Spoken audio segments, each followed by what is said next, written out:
everyone, it's Christian here yet again, and this is going to be part 3 of our coconut growing expedition here. So we have found the right seed, we have germinated the coconut, we have put it in a put it in a pot, and so after a while, it's going to start really growing. Now right here is a juvenile coconut. Yeah, it's a juvenile, even though it's about 8 to 10 feet tall, and I say juvenile because it's not mature, it has no trunk, but it is quite large. And coconuts can be dwarfish or they can be huge. And so this one was probably planted as a 7-gallon pot, which would have been about half the size that it is right now, because it's about a 25-gallon now. The pot size doesn't go by what size it actually is, just kind of judging by its actual physical size. 25-gallon pots are much wider and they can handle a much wider plant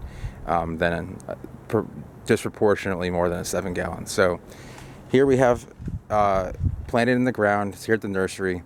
As you can see, when you plant almost any palm, you're going to want to make a little bit of like what we call a donut, where you dig a little bit of a moat around it so it actually holds in water, because when that plant is put in the ground, it's going to experience a little bit of shock. It's going into new soil, and you want to make sure it gets as much water as possible, but still well drained. You don't want this to be swamped out, and it's not. As you can see a little bit beyond, let me zoom over here, there's a little bit of a trough. This is actually a swale, I'm sorry.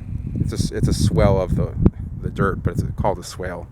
So this is going to be our juvenile. This palm is probably going to be 3 to 4 years old. And so basically you plant, you fertilize. I would recommend fertilizing a planted coconut. You can use, if you're not using time release fertilizer, I would do it 3 to 4 times a year in the tropics. And outside the tropics, I would use a time release fertilizer once a year, maybe twice, depending on how fast it releases. During the summer, I would definitely do it in the summertime if you have it potted at your house and you're not in the tropics. And in the wintertime, you may want to use like a liquid fertilizer that's very low nutrient, like seaweed, kelp, or emulsified fish or kelp would be probably the best. Low micronutrient, kind of a little boost there to kind of give it a little extra health. It's not necessary. People do it, and it does give it a nice dark green look. And as you can see, this has a nice, a typical healthy coconut will have these lush dark green leaflets, and it'll have this kind of mostly whitish base on the rachis and petiole, and you can kind of see it kind of fades out towards the petiole as it gets in a little more sun, and that kind of goes away after a while. So let's say you wait about 7 to 8 years in Florida, and this is going to be a green Malayan, and as you can see, it's leaning towards the road. Now the reason it's leaning towards the road, it was not planted that way. It was planted just like this one was, but it's leaning because it's looking for the sun. And we're facing south right now, so all of these coconuts here, this one, and if you look down the road, let's go down the road here, you can see they're all leaning into the road now, and it gives a nice look to it. And if you're able to do that, if the sun is only straight up, the coconut will only go straight up. Otherwise, it will go directly into the sun. So as you can see, we can go down a little bit here and see that there's some various, if you don't have to necessarily walk all the way down, but if you look at this coconut, that one's getting to a trunking size there. And coconuts will trunk at different sizes. They will also flower at different ages. I've seen coconuts that have flowered at that size there. I have seen some that haven't flowered until they get 5 feet of wood, or more, actually up to 8 feet of wood. So it all depends on what type you have. There are many types of coconuts. You have your regular size types. You have the talls, the Jamaican talls, Panama talls. They have Pacific tall types and Atlantic tall types. And the Pacific tall types would be like there's a Fiji tall type, I believe. I don't know, there's probably over 75 varieties of coconut that are kind of just used as different names in different kind of regional names. Then you get into the semi-dwarf types. You have you have these spicata types, because they have a spicate inflorescence. and you have yellow spicata, you have red spicata. I don't know if there's a green spicata, but I have not heard of it. I would believe it would exist. It might be like a hybrid, but they're all semi-dwarf types. They're going to fruit it, just a few feet tall. And then you have your true dwarfs. You have your Fiji dwarfs. You have your Tahitian dwarfs. You have Malayan dwarfs. The Malayan dwarf is not really as dwarfish as the Fiji dwarf is usually the most coveted of all dwarfs. They will flower almost as small as this plant here. The beefier trunk, same size and height.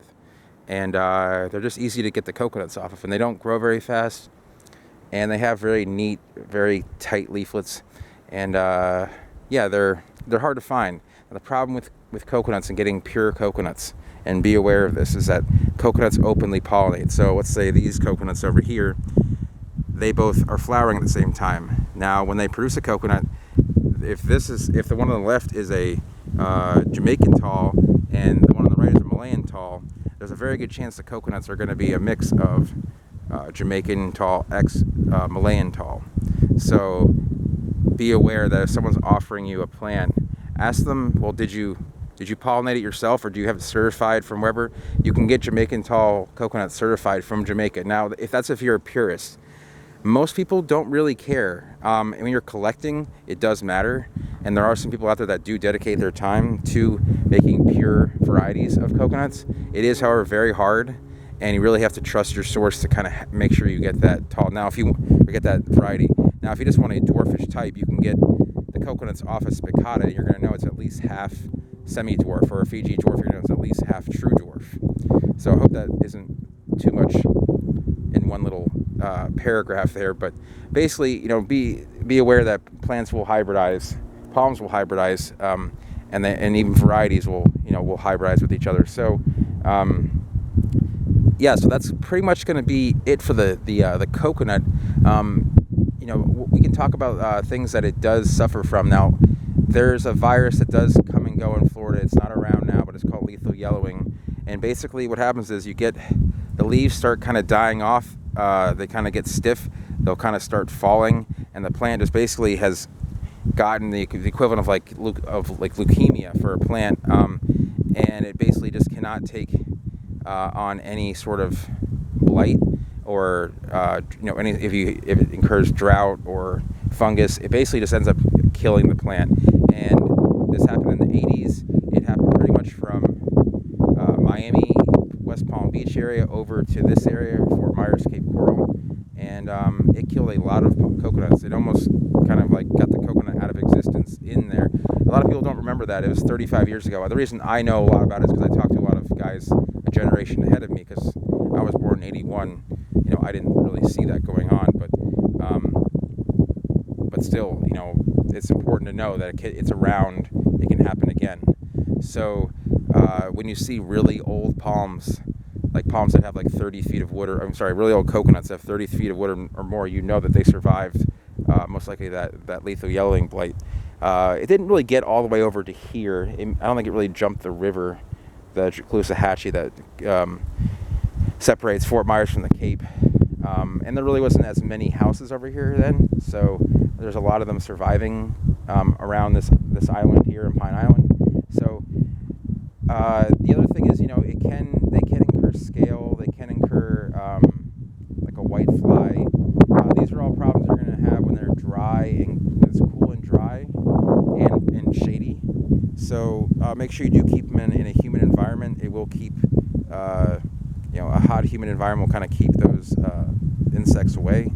You'll notice any sort of whitish, either sticky white or this white spottiness will be a sign of and you can apply any sort of insecticide you find at a big box store, or do it the easy way and just get Dawn and mix it like 1/100 or something like that, if that, maybe 1 to 500 to 1.